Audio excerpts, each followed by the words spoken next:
President Sara Duterte, una na ring hinamon ang young guns o bagong henerasyon ng mga kongresista sa Kamara na magpa-drug test din at psychiatric evaluation. Ayon kay House Assistant Majority Leader Paulo Ortega, payag naman sila rito pero sa isang kondisyon. Dapat daw ay humarap din muna ulit ang Vice Presidente sa pagdinig ng House Committee on Good Government and Public Accountability at manumpa, bagay na hindi niya ginawa noon. Una ako, personally, naniniwala ako doon, hindi fake yun. Third party yun eh, kinuhanan ka ng buhok dito, di ba? Dito sa ulo, kinuhanan ka ng buhok.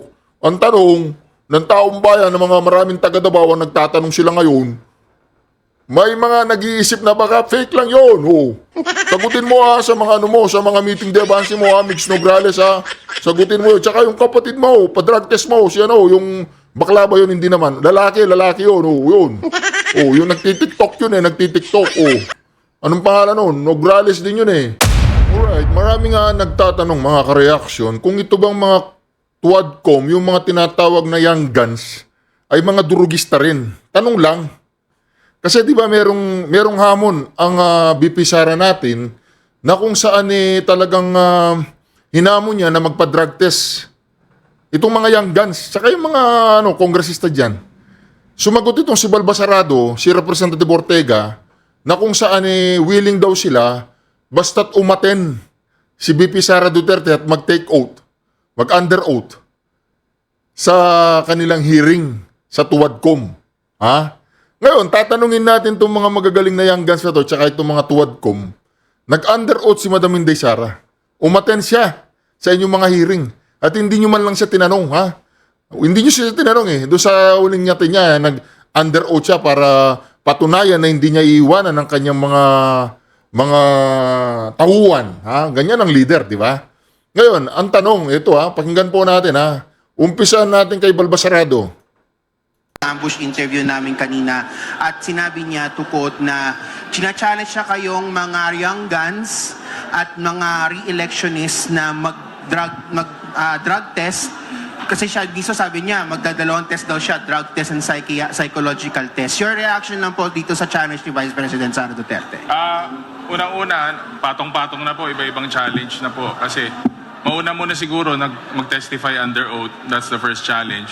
Then, we follow up with the other challenges kasi baka maipit na tayo sa daming challenges. Di ba yung pagsasalita po ni Representative Ortega, akala mo talagang yung kanyang pagiging kongresista dyan at ang kanyang pagiging makapangyarihan sa panahong yan ay habang buhay, di ba? Habang buhay. Wala namang matitira sa atin ditong buhay, di ba? Pero dito sa pagsasalita ni Balbasarado, ni Ortega, talagang merong halong insulto. Di ba? Merong halong insulto sa BP Sara Duterte. Siyempre, nakasandal ka nga naman sa pader. At ang pader na yan ay si Tambaluslos, no? Magkano kaya, no? Tanong lang, Representative Ortega. Magkano ba? Di ba? Ang tanong kung magkano. Di ba? Kasi, ang ibig sabihin magkano, di ba? Magkano? Bakit kaya inyong ipagpalit ang inyong mga kaluluwa dyan kay Tambaluslos? Alright? Ngayon, di ba? Pakinggan natin kung ano po sasabihin ni Balbasarado dito. So, wala naman pong problema kung mag-undergo kami ng drug test or neuropsychological test kasi ako nga po, hindi nga ako mismo umiinom. So, anytime po yan. Pero ang challenge po is just to testify under oath, answer the questions specifically from the Committee on Good Government. And yun nga po, kala ko po hindi niya... Di ba? Ngayon, sinabi niya, di ba, walang problema. Walang problema. Ngayon, ang tanong ng taong bayan, itong mga tuwadcom na to, itong mga gunggungkom na to, itong mga young guns na to, nag-under oath siya. Nag-under oath, At nung time na mag-under oath siya, hindi siya tinanong. Walang tinanong. Nag-attend siya. Willing siya mag-attend. Anytime mag-attend siya. Baga sabi niya, sayang lang ang panahon ko dyan, hindi ako mag-attend. Bahala kayo. Imbestiga na kayo ng imbestiga dyan. Dumating yung araw na napuno dahil nga sinight in contempt po itong si Attorney Salaika Lopez ng mga tuwadcom na to. Dumating po yung araw na talagang umate na ang BP Sara Duterte. Ngayon, ang tanong, babalikan natin itong mga gunggongkom na to, itong mga tuwadkom na to, nagpa-drug test na ba kayo o takot kayong magpa-drug test? Yan po ang New Year's resolution ng taong bayan sa inyo na saan ang drug test? Ayaan nyo na yung psychological test. Alam naman namin na mga ano kayo mga kulang-kulang okay. Dito na lang sa drug test. Yung psychological test, pasado na kayo. Ako na nagsasabi, mga normal kayong mga nilalang. Yung drug test ang hinihingi ng taong bayan kung talagang hindi kayo mga durugista. Kung hindi kayo lahi ng mga durugista, lahi ng mga... ito. Tuloy natin. Papansinin ng Young Guns, pero yun nga po, na-mention niya po yung Young Guns and hello, andito po kami. Pero Kong, sabi niya rin po kanina, Nadyan kayo, nagpa-drug test ka na ba, ha? Balbasarado? Nagpa-drug test ka na, Representative Ortega. Takot kang magpa-drug test. Ako nga, bilib ako dito kay pero bilib ako na hindi bilib, ha? Doon siya nagpa-drug test na kalaban ni Pulong. At least nagpa-drug test siya. Ang tanong, yung drug test kaya niya, hindi fake. Tanong lang yan, mama. Hindi ko sinasabing fake yung drug test mo, ha? Lahat nga, nababayaran, di ba? Lahat yung mga taong imposible nga, nababayaran, di ba? Yan pa kaya drug test na yan, Tanong lang yun, mama. Yung bang drug test mo, ma'am, fake o hindi? Di ba? Pero lang yan, di ba? Pero palagay ko naman, hindi fake yan, di ba? Pero hindi ko alam kung anong palagay ng mga taga Davao.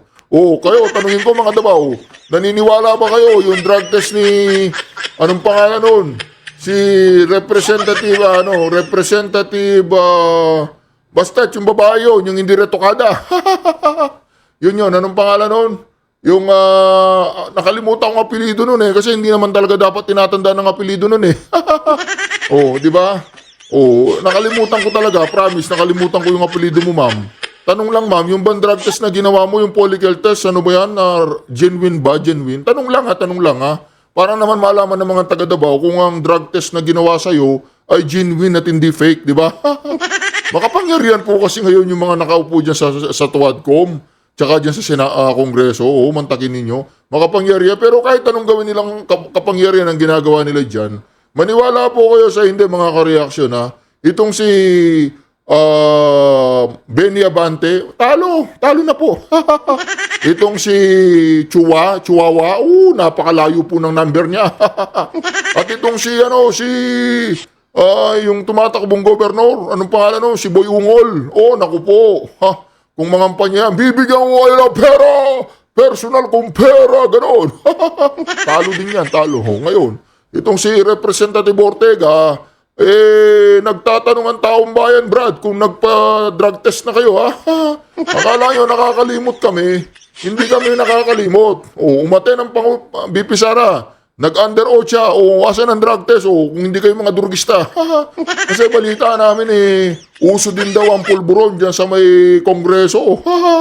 Maraming humingiwi tsaka mga dumidikit ang dila.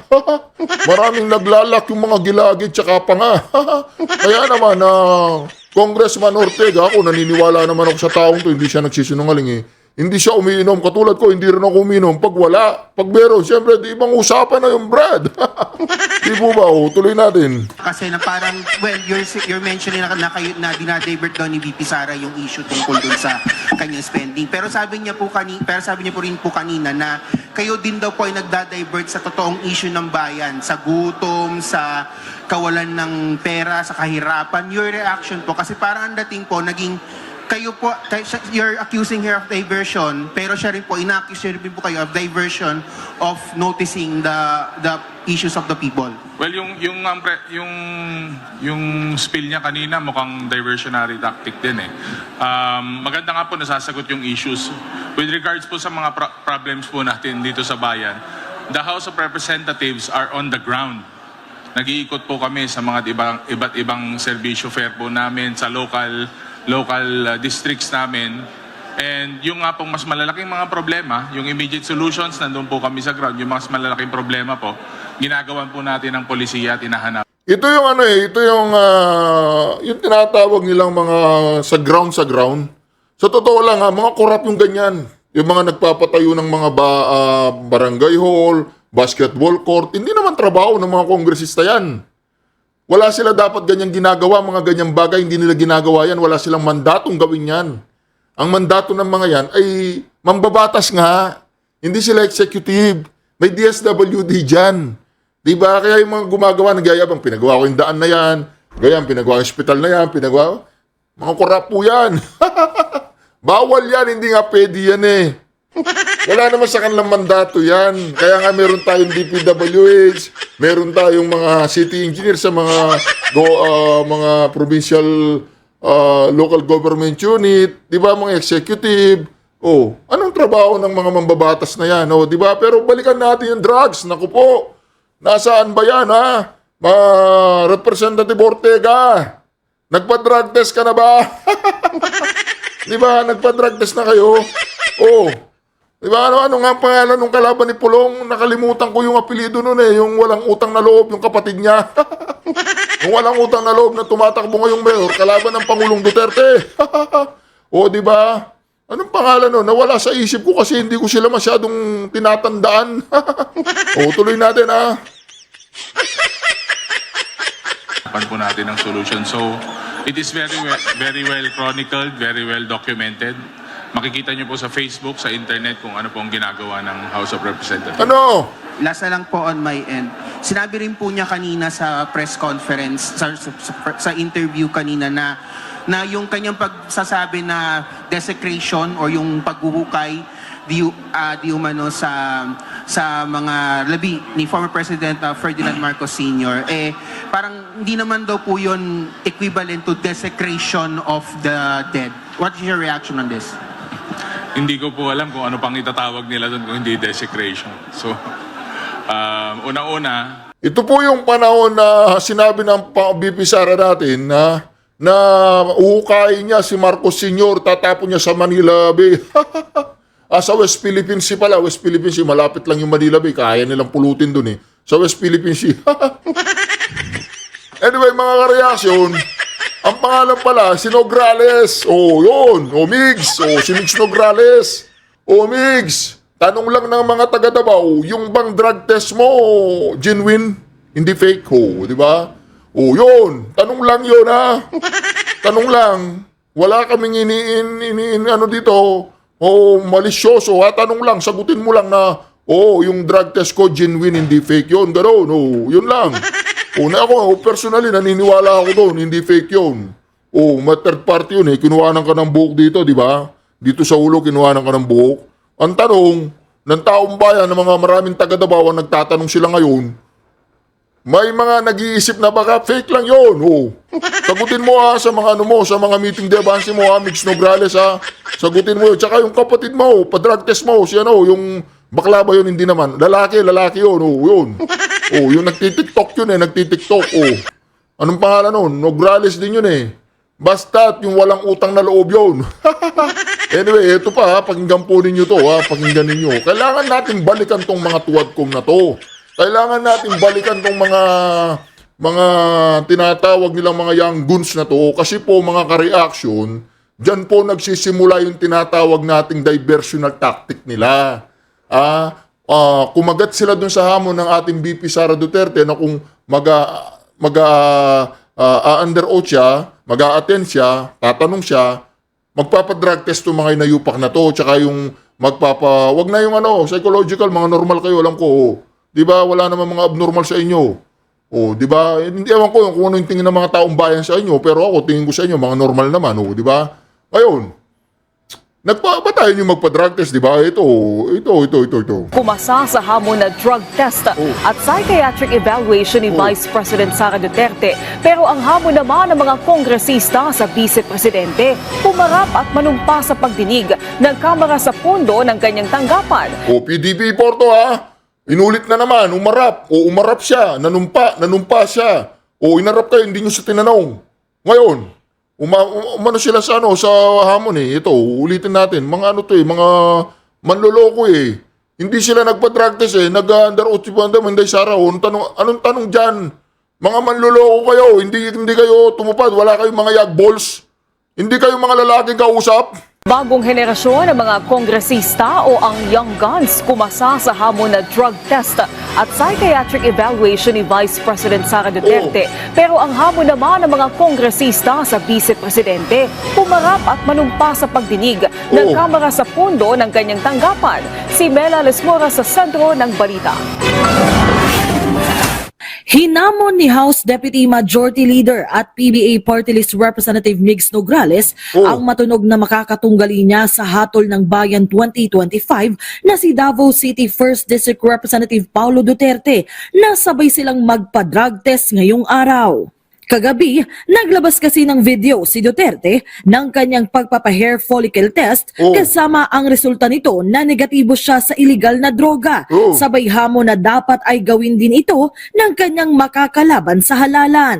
Inaasahang magtatapat sina Duterte at Nograles sa eleksyon para sa unang distrito ng Davao City. Banat ni Nograles, luma naman ang inilabas na drug test result ni Duterte na noong Agosto pa, kaya't dapat ay ulitin nila ito sa ngalan ng transparency at accountability. Mahalagaan niyang sabay nila itong gawin para na rin sa kanilang mga nasasakupan.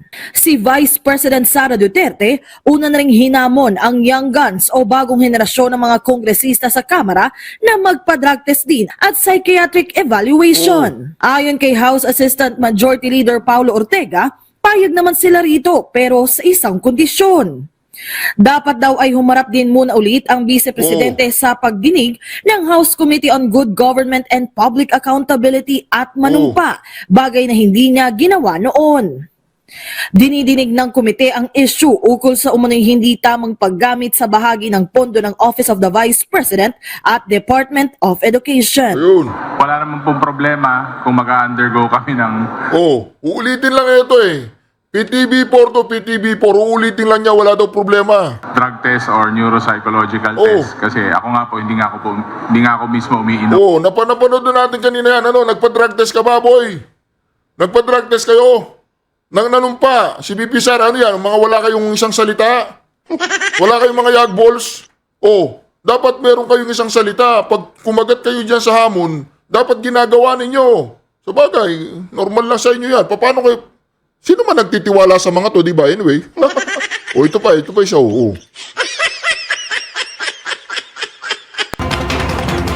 Sa iba pang balita, hindi naman inurungan ng tinaguriang Young Guns ng Kamara ang hamon ni Vice President Sara Duterte na sila ay sumailalim sa drug at psychological evaluations. Ito'y sa kondisyong haharap ang bise sa mga pagdinig na kumukwestiyon sa paggamit ng pondo ng kanyang mga hinawakang opisina.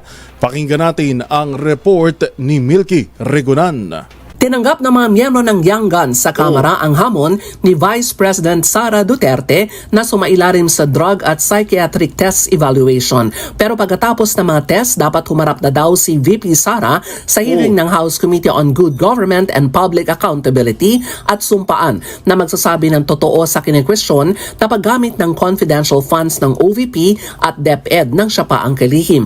Ayon kay House Assistant Majority Leader Jay Conghun, tinatanggap nila ang hamon pero ito ay malinaw na diversionary tactics dahil ang tunay na issue ay accountability. Kumasa rin si House Assistant Majority Leader at La Union Representative Paulo Ortega sa hamon ni Duterte at ang kanilang mungkahi ay dapat neutral third-party groups ng medical expert ang kukumpirma sa resulta para matiyak na objective at transparent ang resulta. Sa panig ni House Deputy Majority Leader at ako Bicol Party List Representative Jill Bongalon, ang sinumang babagsak sa drug test ay dapat papanagutin alinsunod sa Dangerous Drugs Act. Iginit din ni Bongalon ang kahalagahan na humarap si VP Sara sa investigasyon ng Kamara kaugnay ng paggamit nito ng confidential funds. Para sa MBC TV Network News, ako si Milky Regunan. So ang naging hamon ay magpapadrug test muna sila.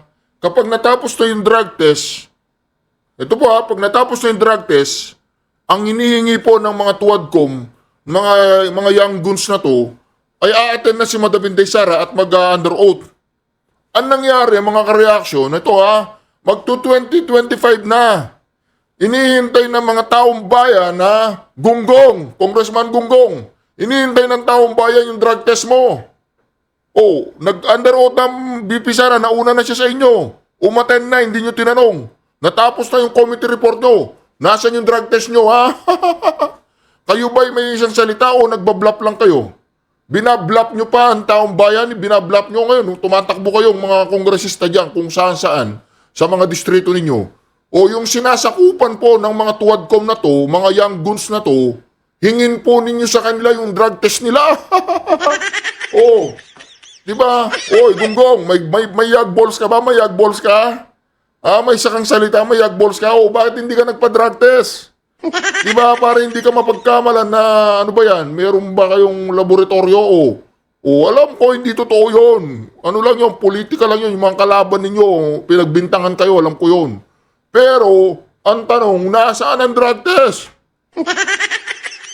Oh, di ba mga ka-reaction, itong mga tuwadcom na to, itong mga young guns na to, kung makapagsalita talagang sa bagay, nakaposisyon sila, pero patapos na yung malapit na yung midterm election Pagkatapos ng midterm election, o baka hindi pa umabot ng midterm election, kung hindi magbaligtaran itong mga tarantadong to, kung hindi magbaligtaran ng mga to, kung hindi sila kakalas kay Tambaluslos, ay aalis sila ng bansa.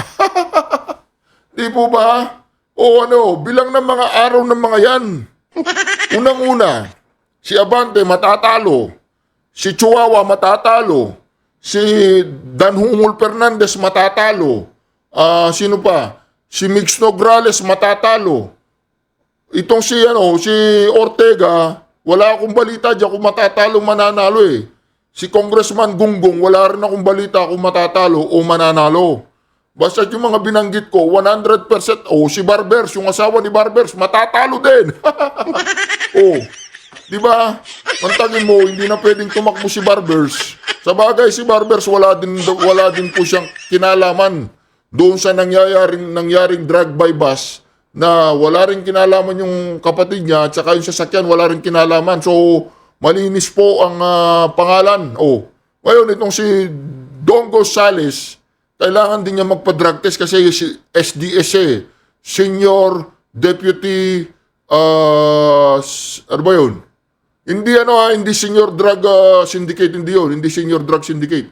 Senior Deputy Speaker, yun, ganoon. Ganon yun. Ngayon, mga ka-reaction. Ito. Ang tanong dito, mga ka-reaction, ang tanong dito, ito. Nasaan ang drug test ng mga to? Pakitanong nga, ano to? Budol? Yan ang budol Umatan si BP Sara. Nag-under oath. Hindi nyo tinanong. Ano lang? Basta't na ang tawag doon na may merwisyo lang kayo. Inistorbo nyo yung tao. Pinaaten nyo. Hindi nyo tinanong. Yun. Wala kayong tinanong sa kanya. At sumasabat siya. Talagang na siya. Engaged na siya. Tinanong si Chihuahua. Sabi niya, Chihuahua, sino ba talaga ang nagtanggal kay Gloria Labandera? Ang sagot di umano ni Chihuahua, yung sekretary. Sinong sekretary? Si BP Sara. Sinagot siya ni BP Sara, hindi nyo alam ang batas. Hindi naman si BP Sara, ang sekretary, ang pwedeng tumanggal kay Gloria Labandera. At lalong hindi pwedeng tanggalin siya ni Attorney Zulaika Lopez. Ang pwede lang tumanggal sa kanya si Bangag. Ibig sabihin si Chihuahua, 10 ng kanyang mga kasama sa Tuadcom, yung tinatawag nilang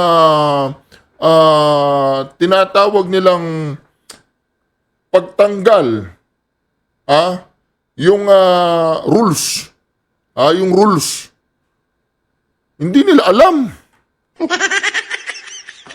Yung tinatawag nilang due process. Hindi raw dumasa due process si Gloria Labandera. Basta't na lang pinuntaan ni Zulaika Lopez at kinausap niya at tinanggal niya. Paano mo matatanggal yun, Presidente ba si Zulaika Lopez? Ngayon, ang tanong, balikan natin itong mga Tuadcom na to. Nasaan ang drug test ninyo. Hoy, Balbasarado! Kumusta ka na, Brad? Nasaan ang drug test mo, Ortega? Di ba hindi ka umiinom? O, ba't di ka magpa-drug test? Ano yan, budol? Niloloko niyo yung taong bayan, kumagat kayo dun sa hamon. Pero ano, nagpa-drug test kayo? Hindi! Oh, wala kayong isang salita. O di ba hindi kayo katulad ni BBM? May isang salita. O ano yung salita niya? Wala ka maintindihan. Yung salita niya wala ka maintindihan. Paano? Bangag. O dikit ang dila. Ngiwi. Patapos na New Year, Brad. Pag si BBM, umabot siya ng February sa Malacanang, maswerte na siya. Maswerte. Opo. Ngayon lang January po. Ang taong bayan na puno na. Umihingi na ng resignation mo, bangag. Bumaba ka na sa Malacanang, Anong ginagawa mo sa Malacanang, di ba? Anong gagawin natin? Anong ginagawa mo dyan sa Malacanang? Hindi pa ba kayo mayaman? Kulang pa.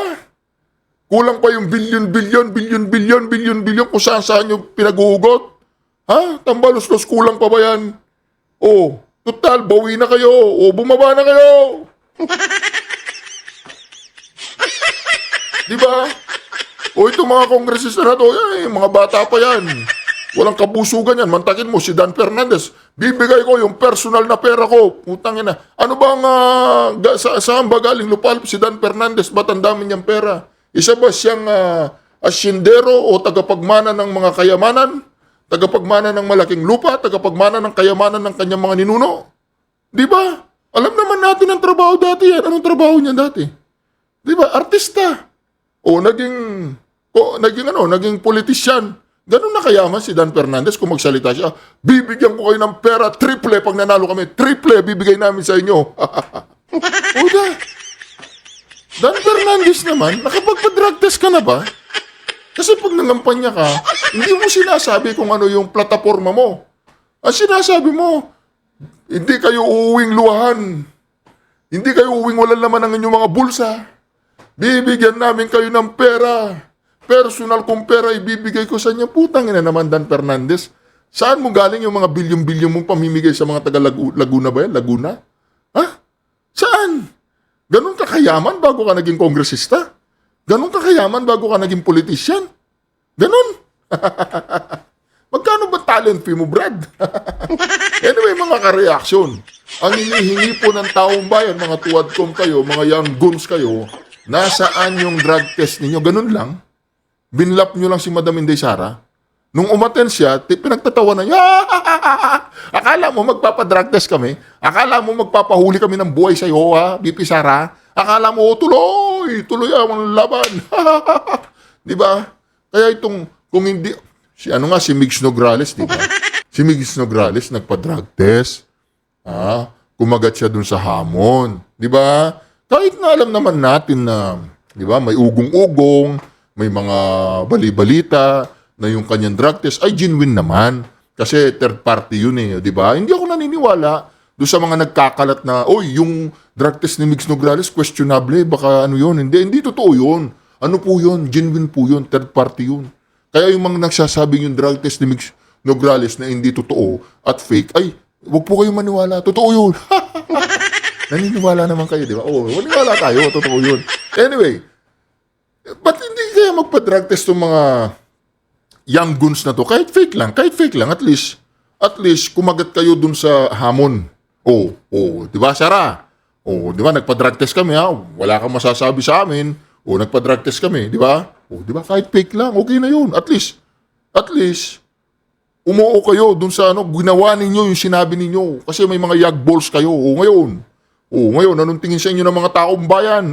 Pahamon-hamon kayo, pa-drug test, 2025 na, malapit na yung maliligayang araw ninyo. Pagkatapos ng midterm election, mga lame duck lahat yan, mga lame duck na yan, titingin-tingin sinong malakas sa 2028. Oh, dahan-dahan na nga alis kay Bangag yan. Oh. Tapos si Bangag, mabili siya ng pagbagsak niyan. Di ba? Kaya dito, minamadali nila. Nire-railroad nila. January 6 magsimula yung impeachment trial. So, tingnan natin, January 13 kung anong mangyayari. Pagkatapos ng January 13, tingnan natin kung anong mangyayari. O di ba mga ka-reaction, mga kababayan, o mga minamahal kong mga mamamayang Pilipino, niloloko po tayo ng mga to. Alam naman natin harap-harapan, kaya lang napagod na ang taong bayan. Parang nasanay na, parang puno na ng kalyo, parang sanay na sila sa panluloko. Parang sanay na sila, wala naman mangyayari dyan, ihahanan natin yung mga yan. Magnakaw sila na magnakaw, ginusto naman natin yan. Binoto naman natin si Bangag. Ano pang gagawin natin? O sige na, magnakaw na kayo na magnakaw dyan, wala na kaming pakialam. O ngayon, magkano yung palitan ng dollar? So, Pasko pa, Pasko. Dapat ang peso aangat yan, ha? Pupuwersa ang peso. Kasi magbabaha ng dollar sa Pilipinas. Pero ano, kulang-kulang 60 pesos pa rin. Di po ba? Oh, yung bigas. Yung bigas, balita ko 20 pesos na. 20 pesos na yung 1/4 ng 1/4. Yung 1/4 ng 1/4, ganyan lang, 20 pesos. Magkano ba yung yung kanin? Isang takal ng kanin, magkano? 30 na, di ba? Tapos yung tinatawag nila motivational rice, 100 pesos yun, Paano mo ibebenta yung 20 pesos na isang kilong bigas? Marcos Sr. Naku po mga kareaksyon. Anyway, mga kareaksyon, maraming salamat sa muli niyong pagsama sa akin dito sa ating Reaction TV PH. Huwag po ninyong kalimutang mag-subscribe. Baka maubusan po kayo ng islat. At kapag hindi ka nag-subscribe, isusumbong kita doon sa Malacanang. Sa Malacanang kita isusumbong. Pagdating ni BP Sara. Di ba? Syukran. Magpa-drug test kayo. Huwag lang yung bla-bla kayo ng bla-bla dyan. Drug test kailangan namin. Alright.